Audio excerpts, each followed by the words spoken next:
اللہ جل شانہ نے ارشاد فرمائے ام اتخذوا من دونہ آلہہ، حمزہ ام اتخذوا، یہ حمزہ انکار کا ہے اور یہ رد آ رہا ہے مشرکین کا ان آیات میں۔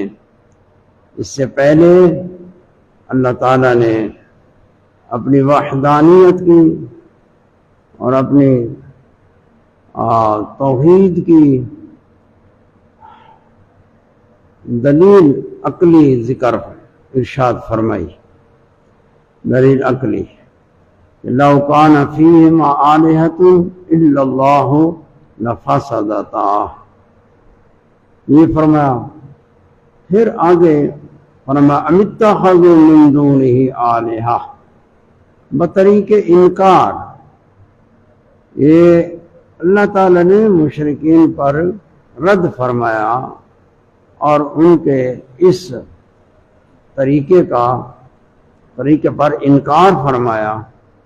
یہ ام اتخذوا یہ دوسرے بار آیا ہے، اس سے پہلے بھی ہے، یہاں ذکر فرمایا ام اتخذوا آلہۃ من الارض هم ینشرون، یہ اس کے بعد توحید کی دلیل عقلی اللہ پاک نے ذکر فرمائی، اور اس کے بعد ام اتخذوا من دونہ آلہہ، پھر یہ ذکر فرمایا، تو یہ دوسری بار ہے اور یہ رد ہے، ان کے ان جرائم کا ذکر ہے، ان بد اعتقادیوں کا ذکر ہے، یہ ان کے برے عقیدے تھے۔ قرآن مجید بیان فرماتا ہے کہ اس وقت جن کے یہ عقیدے تھے تو یہ برے عقیدے ہیں، بد عقیدے ہیں، اللہ تعالیٰ نے ان کی رد فرما دی، تو قیامت تک سب کے لیے یہ بد عقیدہ ہے، یہ اس اعتقاد پر اللہ پاک نے رد فرمائی ہے۔ وہ مشرکین کا عقیدہ جو پوجا کرتے تھے اللہ کے غیر خدا بنائے اور ان کی عبادت کی اور ان کو الہ کا نام دیا، آلہہ کا نام دیا، آلہہ یعنی معبود بھی انہوں نے نام دیا، خدا نام دیا ان اصنام کو، بتوں کو۔ تو اللہ تعالیٰ نے ان کی رد فرمائی کہ یہ چیزیں جن کی تم پوجا کرتے ہو، عبادت کرتے ہو اور ان کو تم نے الہ بنایا ہوا ہے، یہ بے جان چیزیں،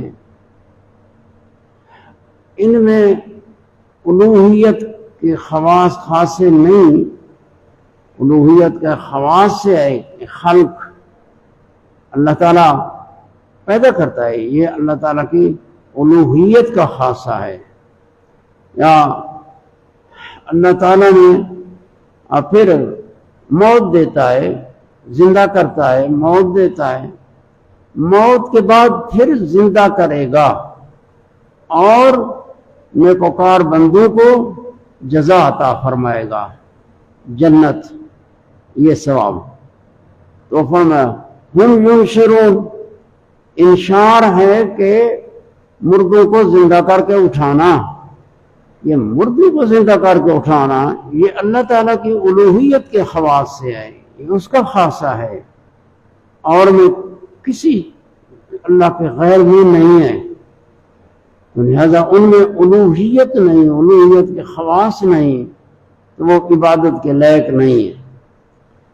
پھر فرمایا ام اتخذوا من دونہ آلہہ، یہ ان کی جنایات کا بیان ہے۔ ام اتخذوا، اتخاذ ہوتا ہے بنانا، بنانا کا معنی یہ نہیں ہے کہ کسی چیز کو پیدا کرنا، بنانے کا معنی ہے اس کو ایک رتبہ دے دیا اور اس کے ساتھ تعلق رکھ لیا، بس یہ اتخاذ ہے۔ جیسے اللہ جل شانہ کے ذات پاک ہے ولد سے، سبحانہ وہ پاک ہے، ولد سے پاک ہے، تو انہوں نے ولد کی نسبت کی، یہ اتخاذ ہے۔ یا فرشتوں کو قالوا اتخذ الرحمن ولدا، یہ بھی فرشتوں کو انہوں نے اللہ تعالیٰ کی بیٹیاں مشرکین نے کہا تھا۔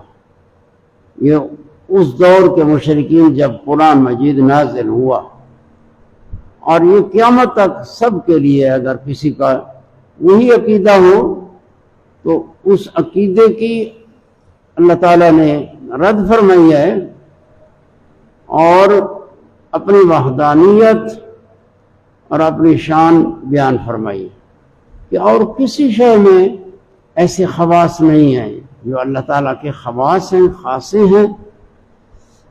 تو انہوں نے کہا ام اتخذوا من دونی آلہہ، یہ بطریق انکار ہے اور یہ ان کی جنایت ہے۔ جیسے پیچھے نبوت پر کچھ تان تھے ان کے، اللہ تعالیٰ نے ان کا ذکر کیا اور پھر جواب دیا، اسی طرح اللہ کی ذات پر ان کے کچھ تان، اس کا بیان ہو رہا ہے۔ اس قسم کے عقیدے رکھتے تھے اور اللہ پاک نے اس کا جواب دیا کہ یہ برے عقیدے ہیں، اللہ اس سے پاک ہے۔ تو انہوں نے کہا ام اتخذوا من دونہ آلہہ، انہوں نے خدا بنائے مشرکین نے، ام اتخذوا من دونہ، یہاں من دونہ ہے، یعنی من دونہ اس کا تعلق ہے، یہاں مقدر ہے، کلام مقدر ہے، متجاوزین، یعنی اللہ تعالیٰ سے ہٹ کر خدا کو معبود بر حق انہوں نے اعتقاد نہیں رکھا، بلکہ اللہ کے غیر کی عبادت شروع کی۔ تو اللہ تعالیٰ کی عبادت کو چھوڑ کے تو دوسرے خدا بنا لیے، یہ فرمایا گیا ام اتخذوا من دونہ، ام اتخذوا متجاوزین من دونہ آلہہ، یہ ظلم ہے۔ اللہ تعالیٰ ہی عبادت لائق ہے اور اللہ تعالیٰ عبادت کے لائق ہے، اور اس کو چھوڑ کے غیر کی عبادت، یہ ایک شے کو رکھنا اور محل میں، اس کو کہتے ہیں ظلم۔ جو لائق ہے عبادت کے، عبادت اسی کی کرنی ضروری ہے اور اسی میں منحصر رکھے، تو انہوں نے من دون آلہہ۔ تو اس مقام پر اللہ جل شانہ نے فرمایا کہ ہم نے اپنی الوہیت پر دلیل دی ہے، عقلی دلیل عقل والوں کو، کہ اگر اللہ تو سوا کوئی خدا ہوئے نا، اللہ تو سوا غیر کوئی خدا ہوئے ہاں، اللہ دے نال یا اللہ تو سوا، یہ دونوں احتمال دونوں صورتوں کو یہ شامل ہے، یعنی اللہ بھی ہو تو کوئی اور خدا بھی ہو، یا اللہ کے سوا کوئی اور خدا ہو۔ لو کان فیہم آلہۃ، اس کو شامل ہے کہ اگر اللہ کے غیر آلیہ ہوتے خدا زمین و آسمان میں، تو کب سے زمین و آسمان تباہ و برباد ہو گیا ہوتا۔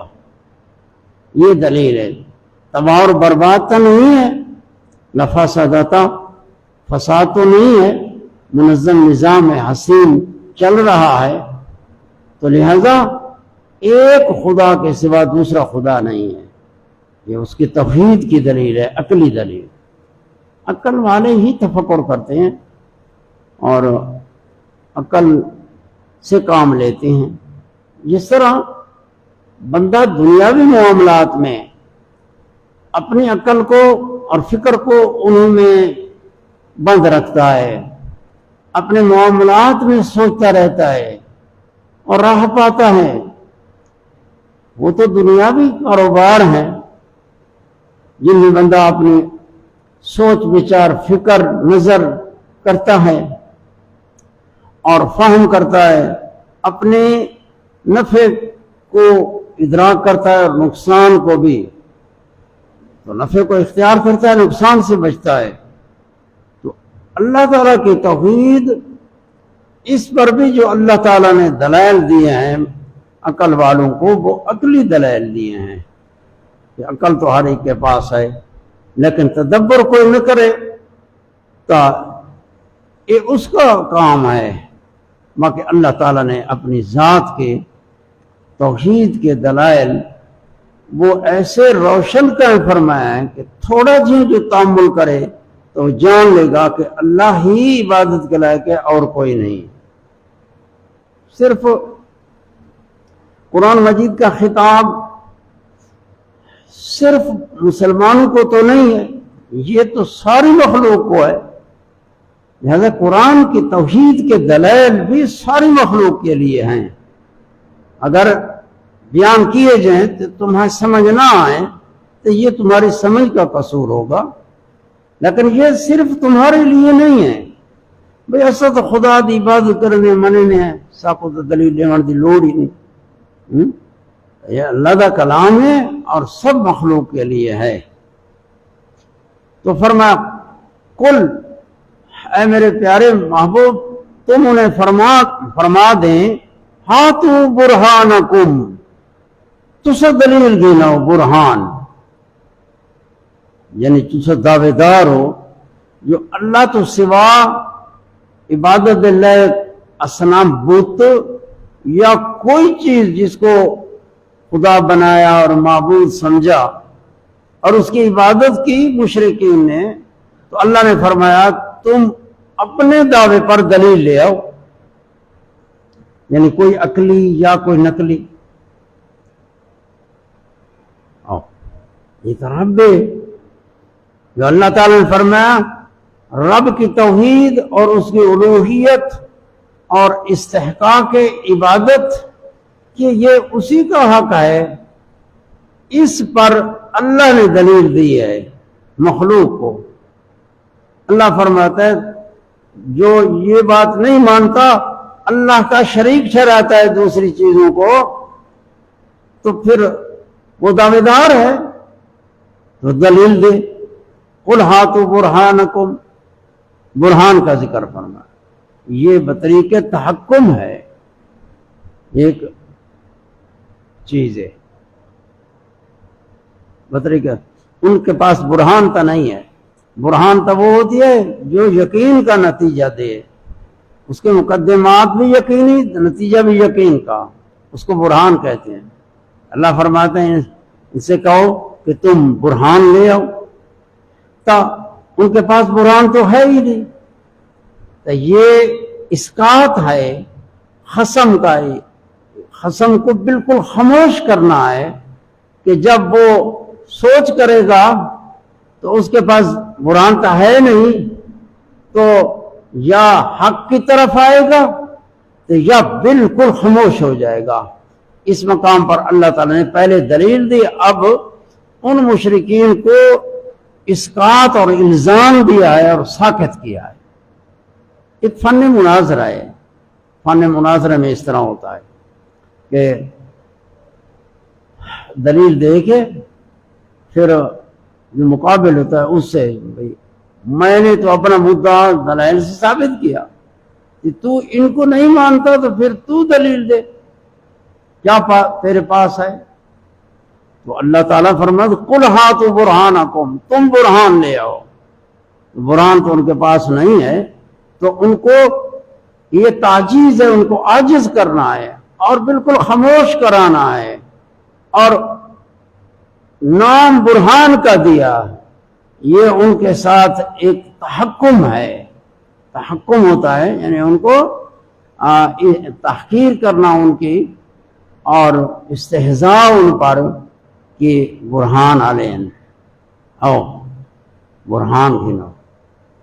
تو یہ فرمایا قل ہاتو برہانکم، اللہ جل شانہ نے اس مقام ھذا ذکر من معی و ذکر من قبلی، یہ قرآن مجید ہے، ھذا یہ اشارہ ہے، اشارہ ما قبل پیچھے جو آیات مبارکہ آئے اس سے ایک چیز مفہوم ہو رہی ہے، ھذا اس کی طرف اشارہ، ھذا ذکر من معی، یہ ذکر ہے ان کا جو میرے ساتھ ہیں، اور یہ ذکر ہے ان کا جو میرے سے پہلے ہیں۔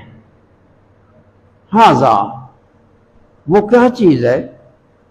یعنی اس میں یا ھذا کا اشارہ ایک تفسیر کے مطابق ہے وحی کی طرف، کہ ھذا یہ وحی جو قرآن مجید کی وحی ہے اللہ نے آپ پر نازل کی، تو فرمایا ھذا ذکر من معی، تو یہ وحی یہ ذکر ہے، یعنی نصیحت ہے، نصیحت ان کی جو میرے ساتھ ہیں، یعنی میرے حضور کے ساتھ حضور پر ایمان لانے والے مومنین ہیں۔ تو فرمایا یہ وحی، یہ قرآن، یہ وحی، یہ نصیحت ہے اور یہ دلیل ہے، یہ ان کے لیے جو میرے ساتھ ہیں۔ یعنی اب دلیل نقلی کا بیان ہو رہا ہے، نقلی دلیل کتاب اللہ جو سما ہے، سمائی ہے اللہ کی طرف سے، عقلی ہوتی ہے، بے عقل تو اللہ تعالیٰ نے ہر ایک کو دیا ہے، تو ہر بندے کے پاس عقل ہے، عقل سے کوئی چیز حاصل کرتا ہے، کوئی مقدمات دے کے، ترتیب دے کے، کوئی چیز نظر فکر کر کے اپنی عقل سے حاصل کرتا ہے، نتیجہ نکالتا ہے۔ یہ پہلے عقلی دلیل رہی، اب نقلی دلیل ہے۔ نقلی دلیل یہ بھی توحید پر، اور وہ ہے قرآن مجید، خدا کی وحی۔ فرمایا ھذا ذکر من معی، یہ کتاب ہے جو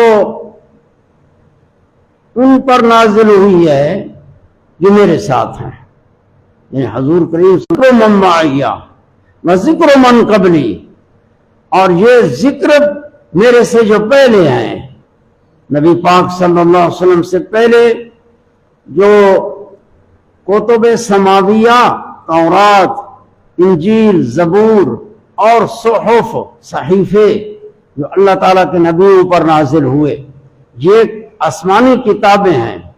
تو اللہ پاک نے فرمایا محبوب ان سے مانگو، ان سے کہو، ان کو خاموش کرانے کے لیے، ان کے الزام اور اسقاط کے لیے، بالکل جب مبہوت ہو جائے خصم، کوئی جواب نہ دے سکے، اللہ تعالیٰ نے حجت تام کی ہے قیامت کے دن، تاکہ کوئی عذر نہ کر سکیں، کھول کھول کے بیان کیا ہے، ایسی کلامیں ہیں۔ تو فرمایا یہ وحی، یہ نصیحت ہے، یہ جو میرے ساتھ ہیں، اور یہ نصیحت ہے جو میرے سے پہلے ہیں۔ ایک نصیحت کا معنی ہے، کیونکہ جو توحید ہے یہ ایک ایسا اعتقاد ہے جو ایمان کا بہت بڑا رکن ہے۔ ایمان کے ارکان اور ایمانیات تو بہت ہیں، عقائد، معتقدات بہت ہیں، لیکن دو عقیدے جو ہیں، جو بڑے عقیدے ہیں، ایک عقیدہ توحید ہے اور دوسرا عقیدہ رسالت ہے۔ اور قرآن مجید میں عقیدہ توحید یہ ایسا عقیدہ ہے کہ تمام انبیاء علیہ السلام نے توحید کا درس دیا ہے۔ اس پر بہت قرآن مجید میں آیات، پہلی کتابوں میں اللہ قرآن مجید کے اندر پہلے نبیوں کی جو امتوں کو تبلیغ ہے، اس میں پہلے توحید کے متعلق ہے۔ وَمَا لَكُم مِّنْ إِلَٰهٍ غَيْرُهُ، اللہ کے نبی کہتے تھے کہ معبود برحق اللہ ہے، اللہ کے سوا کوئی اور معبود نہیں ہے۔ قوم شرک بھی تھا، حضرت نوح علیہ السلام کی امت سے شروع ہوا، تو اسی طرح جاری رہا اور اس دور میں بھی ہے۔ تو اللہ تعالیٰ نے فرمایا کہ یہ ذکر کا معنی نصیحت یا ذکر کا معنی کتاب، یہ دو تفسیریں ہیں، دونوں۔ ہر تفسیر وہ قرآن کی تفسیر ہے، اور قرآن سے ظاہر ہے کہ ھذا ذکر من معی، یہ ذکر ہے یعنی یہ کتاب ہے۔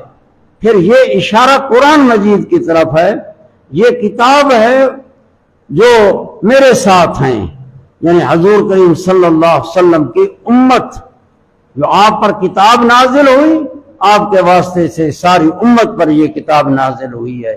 اس میں احکام ہیں، اور اس میں سب سے بڑا عقیدہ جو ہے وہ عقیدہ توحید ہے۔ یہ دلیل ہے قرآن مجید سے توحید کی، یہ انہیں کو نقلی دلیل، سماعی دلیل، اور ذکر من معی و ذکر من قبلی، اور یہ قرآن جو ہے ذکر ہے، اور ذکر من قبلی وہ ذکر جو پہلی کتابیں آسمانی، وہ اللہ کا ذکر ہے، اللہ نے نازل کیا ہے۔ تو قرآن مجید نے فرمایا یہ ذکر قرآن مجید، اور وہ ذکر جو میرے سے یہ کتابیں ہیں، 4 کتابیں، قرآن مجید، اور باقی صحیفے ہیں، صحف سے تعبیر کیا گیا، اللہ کے نبیوں پر نازل ہوئے ہیں، ٹھیک ہے نا، 4 کتابیں اور صحیفے۔ تو کوئی ان کو بھی شمار کیا گیا ہے کہ کل کتنے بنتے ہیں۔ تو اللہ تعالیٰ نے ذکر فرمایا ہے کہ اس میں پہلی کتابوں میں اور قرآن مجید میں، تو فرمایا اس میں توحید کا درس آیا کہ لوگوں اللہ وحدہ لا شریک ہے، بس عبادت اسی کی کرو، باقی کوئی شے عبادت کے لائق نہیں ہے۔ اور اللہ تعالیٰ میں وجوب الوجود ہے، اس کی ہستی وہ کسی کی طرف محتاج نہیں ہے۔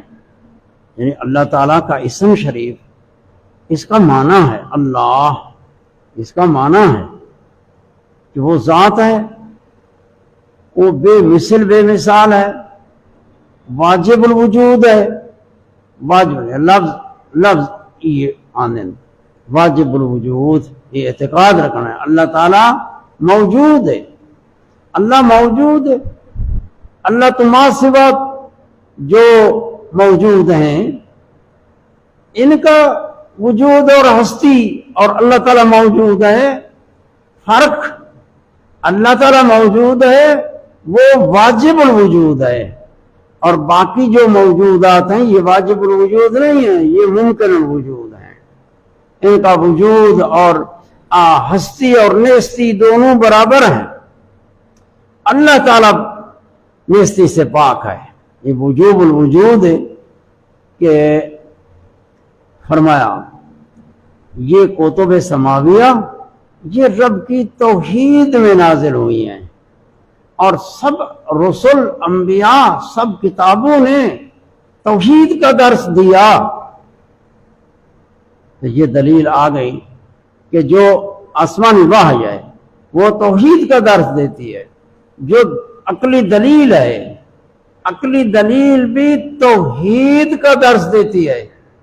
عقلی دلیل یعنی عقل سے کوئی کام لے، عقل بھی اسے کہے گا کہ اللہ وحدہ لا شریک ہے، اللہ دے سوا کوئی شے عبادت لائق نہیں ہے۔ تو دو دلائل تو دو ہی ہوتے ہیں، یا عقلی ہوتے ہیں یا نقلی سماعی ہوتے ہیں۔ تو اللہ پاک نے فرمایا عقلی دلیل بھی آئی تمہارے لیے حجت تام، بالکل عقلی دلیل یقینی، اور سماعی دلیل بھی آئی اللہ کی کتابیں، کس پر کہ لا الہ الا اللہ، یہ لا الہ الا اللہ ہے، یہ آمنت باللہ ہے، یہ ایمان دے اندر آمنت باللہ ہے، آمنت باللہ و ملائکتی و کتبہ و رسلہ، یہ ایمان ہے۔ یہ پہلی چیز آمنت باللہ، کہ لا الہ الا اللہ، اس پر شاہد ہیں۔ آگے منشاء خطا اور غلطی اللہ نے بیان فرمائی ہے ان لوگوں کی۔ جب دلائل آ جائیں، عقلی بھی آ جائیں، ذرا تقریر مشکل ہوتی ہے، محسوس نہ کریں یہ قرآن مجید کا بیان ہے۔ اگر یہ بیان کریں گے تو کچھ مشکل جھیلنی پڑے گی۔ اس سے اور اللہ کوشش کرتا ہے تو ہماری زبانوں کو سیدھا کرے، ہم عاجز ہیں۔ یہ خدا کا قرآن ہے، اس کا بیان ہے، تو جس طرح بیان ہے اسی طرح کوشش کرتا ہے بندہ، لیکن پھر بھی ہمارا علم کم ہے۔ اللہ تعالیٰ آپ مہربانی فرمائے۔ یہ فرمایا بل اکثرهم لا يعلمون الحق کا، میں نے کہا یہ بھی اللہ تعالیٰ نے ان کا جو اللہ کے سوا غیر کی عبادت کرتے ہیں، خواہ بت ہیں خواہ آ گئے، کئی قسم کے بنائے، سورج کی پرستش کی، کسی نے کسی کی، کسی نے کسی کی، اللہ تعالیٰ کی ذات سے ہٹ کے۔ جیسے مکہ شریف میں جب یہ قرآن نازل ہوا حضور کریم صلی اللہ علیہ وسلم کے پاک زمانے میں، تب مکہ شریف میں جو کفار تھے مشرکین مکہ شریف میں، یہ بت پرست تھے، بت پرست، بت بنے ہوئے گھڑے ہوئے، اور ان کو نام دیا ہوا قرآن مجید میں اس کا ذکر ہے، لات، عزا، نائلہ، منات، یعودہ، یغوثہ، نصرہ، یہ پھر قبائل دے اپنے اپنے بت، کعبے بیت اللہ دے اندر باہر، اور صفا مروہ، اور اسی طرح کوئی طائف اور عرب کے قبائل، تو بت پرستی بہت زیادہ تھی۔ اور نبی پاک صلی اللہ علیہ وسلم کا ظہور ہوا تو پہلے تو انہی بتوں کو توڑا گیا اور توحید کا درس دیا گیا، اور یہ پہلا درس ہے توحید کا جو مکے سے شروع ہوا، لا الہ الا اللہ۔ یہ اس وقت جو لوگوں کے حالات تھے قرآن مجید نے ان کو بیان کیا، اور قیامت تک اسی طرح سب کے لیے وہ بیان ہے، ایک ہی ہے کہ کوئی اس قسم کے ہوں۔ تو جو توحید والے ہیں وہ توحید پر قائم ہیں الحمدللہ، اور رسالت پر قائم ہیں، اور جو باطل ہے تو اس کا رد کیا ہے۔ اب دلیل بھی آ گئی، اب تھا بھئی جب دلائل بھی آ جائیں پھر تو انکار نہیں ہونا چاہیے۔ دلائل آ گئے، اتنے روشن دلائل، عقلی دلائل بھی اور سماعی بھی، اللہ کی نازل کردہ کتابیں، آسمانی کتابوں نے بیان کیا، اللہ کے نبیوں نے بیان کیا، اور عقل سے پوچھو تو عقل بھی یہی کہتا ہے، جیسے پہلے دلیل آ چکی کہ لو کان فیہما آلہۃ الا اللہ لفسدتا۔ پھر کیا وجہ تھی کہ اڑے ہوئے تھے، ان کا منشا غلطی کیا تھا؟ یہ ساری چیزیں ہوتی ہیں۔ اللہ تعالیٰ نے یہاں منشا غلطی بیان فرمایا ہے۔ بل اکثرہم، اللہ تعالیٰ نے فرمایا اکثر ان کے، بلکہ ان کے اکثر،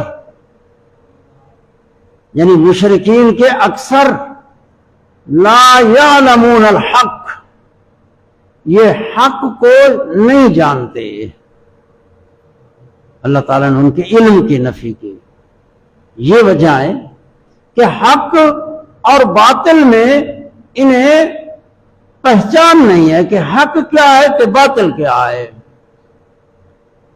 عقل رکھتے ہیں لیکن تمیز نہیں ہے، علم دنیاوی تو ہے لیکن حق کا علم نہیں ہے، تو اللہ تعالیٰ نے ان سے علم کی نفی کی کہ حق کو نہیں جانتے۔ بل اکثرہم، اور پھر یہ بھی فرمایا اکثر ان کے حق کو نہیں جانتے، بل اکثرهم لا یعلمون الحق، بل اکثرهم بلکہ ان کے اکثر لا یعلمون نہیں جانتے الحق کا، حق کو نہیں جانتے۔ جو حق کو جانتا ہے وہ تو حق اور باطل میں پہچان رکھتا ہے، بھئی یہ حق ہے اس کو حاصل کرتا ہے، اور یہ باطل ہے اس سے اجتناب کرتا ہے، دور ہوتا ہے، اسے بچتا ہے۔ کہ جب اسے حق اور باطل میں فرق نہ ہو، صحیح اور فاسد میں، تو اس کو پھر امتیاز نہیں ہوگا، پہچان نہیں ہوگی، وہ فرق نہیں سمجھ سکتا، وہ ایک یعنی ظلمت میں ہوتا ہے کہ جو تاریکی میں ہو، پھر وہ تاریکی میں ڈوبا ہوا ہے تو اس کو حق کا ادراک نہیں ہے۔ فرمایا بل اکثرهم لا یعلمون الحق، اب حق کو نہیں جانتے تھے، حق کے دلائل کیا ہیں؟ اب سوال تھا، اللہ پاک نے دلائل قائم کیے، عقلی دلائل بھی، یہ سارا نظام جو کارخانہ قدرت کا ہے، یہ سارا نظام، اور پہلی کتابیں قرآن مجید، آسمانی کتابیں، صحیفے، اللہ کے نبیوں کا یعنی تبلیغ، وہ جو تھی وہ ساری توحید میں تھی، احکام بھی تھے لیکن بنیادی یہ عقیدہ تھا توحید۔ وہ حق کو نہیں جانتے تھے، حق کے دلائل بھی موجود ہیں۔ اللہ فرماتا ہے حق کو نہیں جانتے تھے، حق کو وہ جانتا ہے کہ حق کے دلائل میں کچھ توجہ تو کرے۔ فرمایا فَهُمْ مُعْرِضُونَ، وہ اعراض کرتے ہیں، یعنی اتنے انادی ہیں، ہٹ درم، زوراور، سینہ زوری، ان کے اندر غرور، تکبر اتنا تھا کہ حق کے دلائل میں تامل نہیں کرتے تھے بلکہ روح گردانی کرتے تھے، اعراض کرتے تھے۔ فَهُمْ مُعْرِضُونَ، یہ اس کا جواب آیا، جو دلائل آ گئے، اللہ کے نبیوں نے بیان کیا، تو بندہ جو ہوتا ہے حق کا متلاشی ہوتا ہے، جب حق کا متلاشی اس کے پاس دلیل آئے گی وہ قبول کرے گا۔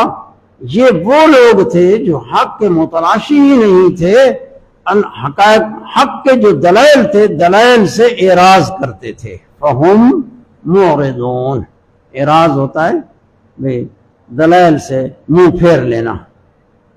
نبی پاک صلی اللہ علیہ وسلم نے معجزات آپ کے واضح تھے، آپ کی شان واضح تھی، جو طلب کرنے والے تھے وہ آپ کو دیکھ کے ادراک کر لیتے تھے کہ یہ حق رسول ہے۔ آپ کی شان ایسی تھی، اللہ تعالیٰ نے آپ کو ایسے پیدا کیا، صدق، امانت، سیرت، خلق، ہر لحاظ سے انہوں نے دیکھا جانا، لیکن انہوں نے آپ پر کلمہ نہ پڑھا تو قرآن مجید نے بیان کیا یعرفونہ کما یعرفون ابناءہم، یعرفونہ، اللہ کے محبوب کو اس طرح جانتے تھے جس طرح کوئی اپنے بیٹے کو جانتا ہے کہ یہ میرا بیٹا ہے۔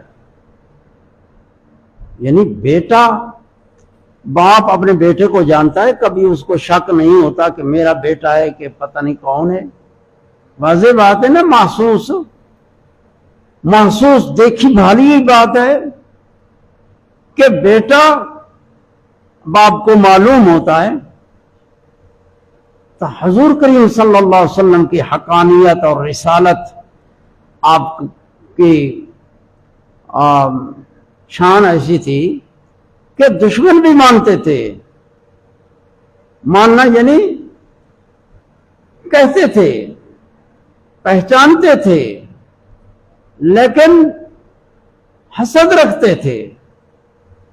یہ کہتے ہیں نا کہ انکار کیا انہوں نے، حسدم من عند انفسہم، حسد کیا، حسد بری بلا، نبی پاک صلی اللہ علیہ وسلم کو جانتے تھے لیکن حسد کی وجہ سے انکار کرتے تھے، ان کو حق قبول نہ ہوا، یہ ان کا حسد تھا۔ تو اللہ تعالیٰ نے فرمایا دلائل واضح تھے، ذرا بر تأمل کریں، حق کا ادراک کر لیں، حق کے دلائل پوشیدہ نہیں ہیں لیکن حق کی طلب تو کریں۔ یہ حق کے دلائل سے اعراض کرنے والے لوگ تھے۔ فرمایا آگے وما ارسلنا من قبلک من رسول الا نوحی الیہ انہ لا الہ الا انا فاعبدون۔ یہ آیت مبارکہ کہ اللہ پاک نے فرمایا کہ ہم نے اے محبوب آپ سے پہلے جتنے رسول بھیجے، جتنے رسول، تو ہم نے ان کی طرف وحی کی، وحی اللہ کی وحی۔ اللہ فرماتا ہے محبوب آپ سے پہلے جتنے رسول ہم نے بھیجے ہم نے ان کی طرف وحی کی۔ وہ وحی کیا تھی؟ لا الہ الا انا، کہ کوئی معبود برحق نہیں۔ اللہ فرماتا ہے میں نے یہ وحی کی ہر نبی رسول کی طرف کہ لا الہ الا انا، کوئی معبود برحق نہیں مگر میں اللہ، فاعبدون، پس تم میری عبادت کرو، فاعبدونی، غیر کی عبادت نہ کرو، عبادت کا ذکر ہے نا۔ یہ مطلب ہے کہ ہر نبی، ہر رسول جو اللہ تعالیٰ نے آپ سے پہلے رسول بھیجے، سب کی طرف اللہ نے یہ کلمہ واحد کیا، یہ کلمہ نازل کیا، لا الہ الا انا، لا الہ الا اللہ، یہ ہر رسول، فاعبدون، پس تم اللہ کی عبادت کرو، یعنی اس کی توحید کا عقیدہ رکھو اور اس کی معرفت مقصود اصلی بناؤ۔ اپنی عبادت سے مقصود اصلی کہ یہ معرفت، یہ رستہ ہے اللہ تعالیٰ تک پہنچنے کا رستہ ہے معرفت، اور اعتقاد کی صحت، معرفت، یہ اللہ تعالیٰ تک بندے کو پہنچاتا ہے۔ معرفت یہ یعنی ایک اعتقاد ہے، ایمان ہے، معرفت ایمان ہے، اور پھر اس سے بندہ اللہ تعالیٰ تک رسائی، قرب، وصال حاصل کرتا ہے۔ اصل مقصود اصلی رب کا وصال ہے، واصل باللہ ہونا ہے، واصل باللہ ہونا، اور یہ واصل باللہ ہونا کہ اللہ تعالیٰ پر شریعت، کتابیں، رسول، سب معتقد جتنے بھی ہیں اسلام کے عقائد، ان کو ماننا، اس سے بندے کا دل پاک ہو جاتا ہے، اور عمل کرنا، نبی پاک صلی اللہ علیہ وسلم کی اطاعت بجا لانی، یہ اعتقاد اور اطاعت۔ اعتقاد سے بندے کا باطن پاک اور اعمال صالحہ سے بندے کا ظاہر پاک۔ جب باطن بھی پاک ہو جائے، ظاہر بھی، پھر بندہ اس قابل ہو جاتا ہے اللہ تعالیٰ کے قرب، اور اس کی مہربانی سے، وہ اللہ کی مہربانی ہوتی ہے اس پر کہ اللہ تعالیٰ پھر اس کو ایک مقرب بندہ بنا لیتا ہے، اپنا مقرب بندہ، اور وہ پھر آخرت میں اللہ تعالیٰ کا دیدار کرے گا، اللہ کا لقاء، دیدار سے مشرف ہوگا، اور جو سب جزاؤں سے بہشت کی نعمتوں سے سب سے بڑی نعمت ہے اللہ تعالیٰ کی رضا اور اس کے دیدار۔ فرمایا وقالوا اتخذ الرحمن ولدا، ایک تو آ گیا کہ اللہ تعالیٰ کی طرف انہوں نے نسبت کی ایسا بہتان کہ زمین و آسمان پھٹ جائے، یعنی اللہ کے سوا انہوں نے معبود بنائے۔ یہ ان کی جنایت تھی، یہ ان کا جرم تھا، یہ سب سے بڑا جرم تھا۔ اس کا پہلے ذکر آ گیا اور اس کا رد بھی آ گیا۔ اب یہاں سے ان کا دوسرا جرم بیان کیا قرآن مجید نے کہ وہ جرائم پیشہ لوگ تھے، اللہ تعالیٰ کی طرف ایسی چیزوں کی نسبت کرتے تھے جو اللہ تعالیٰ اس سے پاک ہے۔ تو اب یہ دوسری جنایت اور جرم ہے ان کا کہ اللہ پاک نے فرمایا وقالو، ان کا قول نقل فرمایا قرآن، قالو قال اتخذ الرحمن ولدا، رحمان نے ولد بنایا، ولد اولاد بنائی ہے نا۔ وقال اتخذ الرحمن ولدا، فرشتوں کے متعلق یہ مشرکین کا عقیدہ تھا۔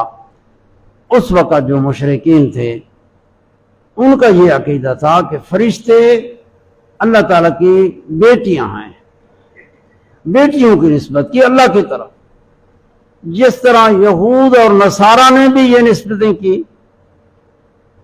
اب اگر اس دور کا کوئی یہودی نصرانی کہ ہم تو نہیں کہتے، تو تم ان سے یہی جواب دو کہ تم جھوٹے اللہ سچا، تم نے یہ بات کہی ہے۔ ان کے یہودیوں سے کسی نے یہ بات کی تھی، اور جو باقی آئے انہوں نے اس کی تقلید کی، بس اس نے ٹھیک کہا، تم نے اس کا زمانہ نہیں پایا۔ ایک بندہ ہے وہ بات کرتا ہے، اس کی حکایت تمہارے تک پہنچتی ہے، بھائی اس نے یہ بات کی، تم کہتے ہو یہ بات ٹھیک ہے، اس کی رد نہیں کرتے، اس کو ٹھیک کہتے ہو، ایسے ہے جیسے تم نے کہی ہو۔ تو ان لوگوں نے اسی طرح کیا، اللہ تعالیٰ کی طرف نسبت کی، اور پھر پچھلے جو آئے وہ ان کے نقش قدم پر چلتے رہے، ان کو اچھا کہتے رہے، بھی ٹھیک ہے، بس یہ پھر اس کی بات انہی کی طرح منسوب ہو جاتی ہے، بھی یہ وہی ہے، یہی اور انہوں نے بھی کیا ہے، اس طرح فرمایا ہے۔ تو فرشتوں کو اللہ پاک ان کے اس جرم کو ذکر کیا تاکہ کوئی بعد والا یہ قول نہ کرے، یا کوئی جانگلی یا کوئی کہیں پہاڑوں جزیروں میں رہنے والا وہ یہ سمجھ بیٹھے۔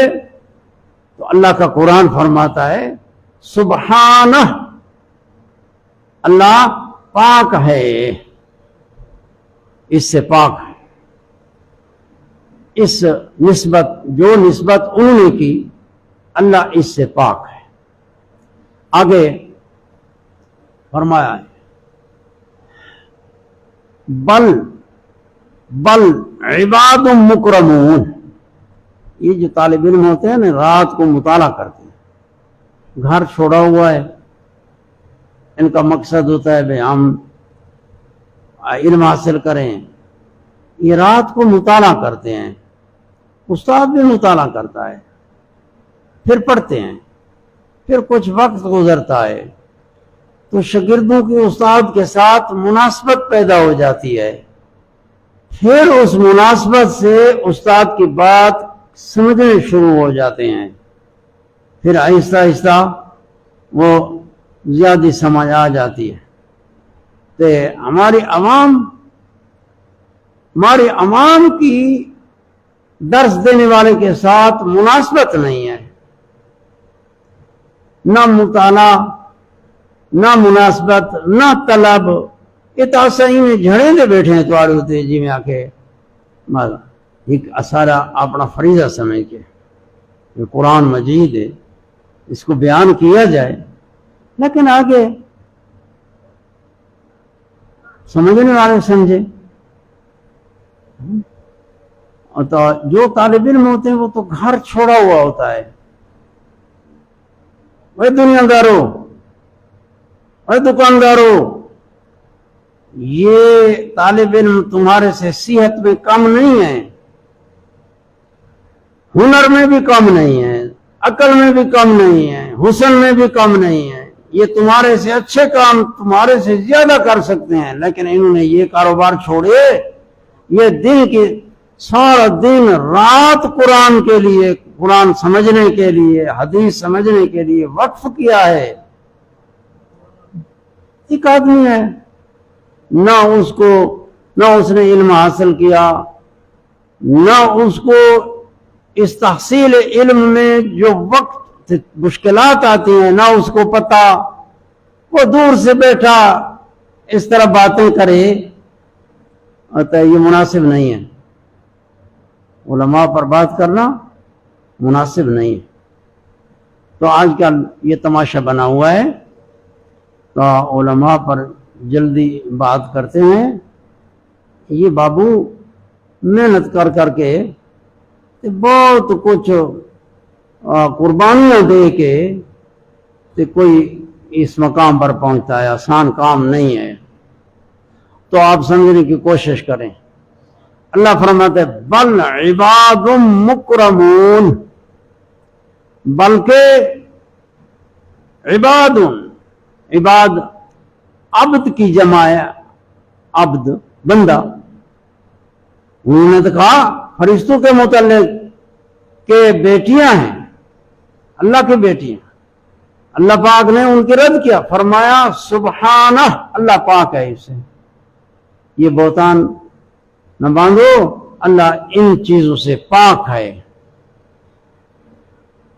اب فرشتوں کا ذکر فرمایا کہ فرشتے، فرمایا بل عباد، یہ بندے ہیں، فرشتے بندے ہیں یعنی مخلوق ہیں۔ یہ دلیل ہے اللہ پاک چونکہ رب مخلوق عاجز ہے، ہٹ درم تو تھے ودن تھوڑے وقت واسطے، لیکن جنہیں موت آوے سے ہر شت رٹ ویسی ہے، لیکن اللہ تعالیٰ نے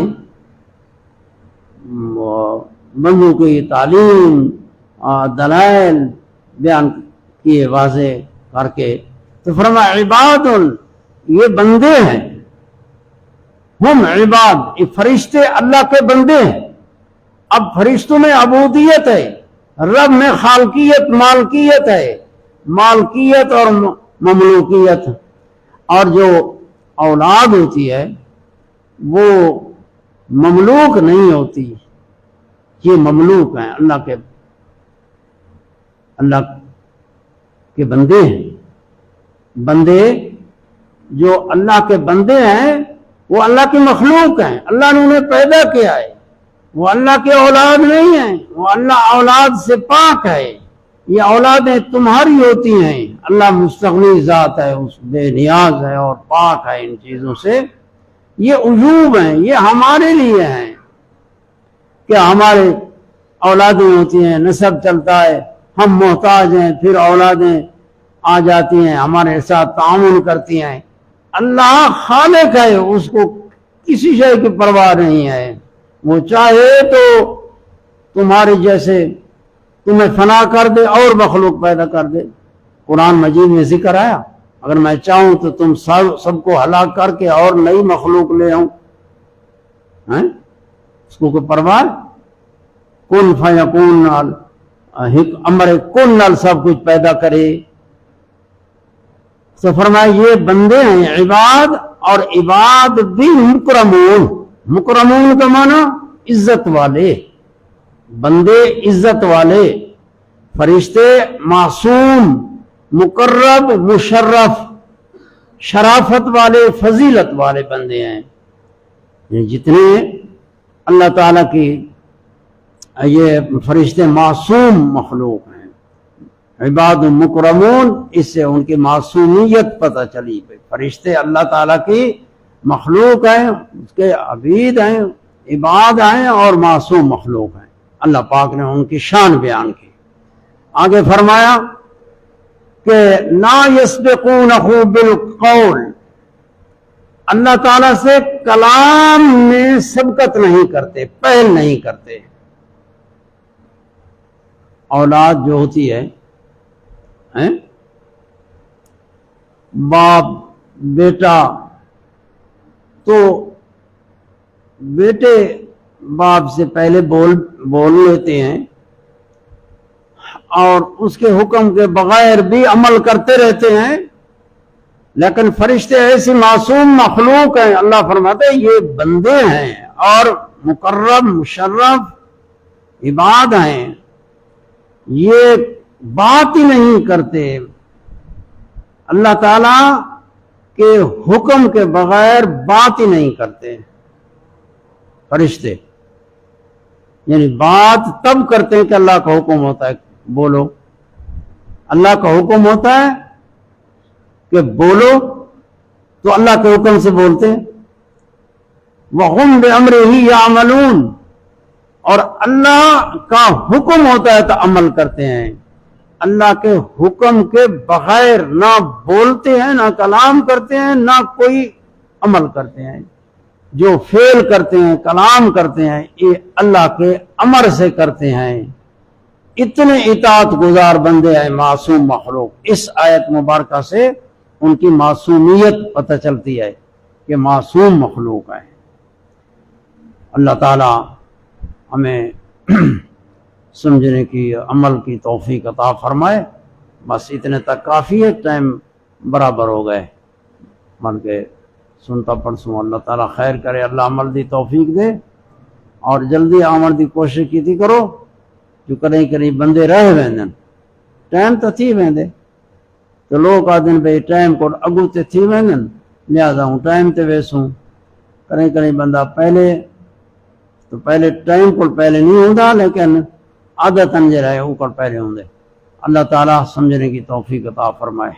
وآخر دعوانا الحمدللہ رب العالمین۔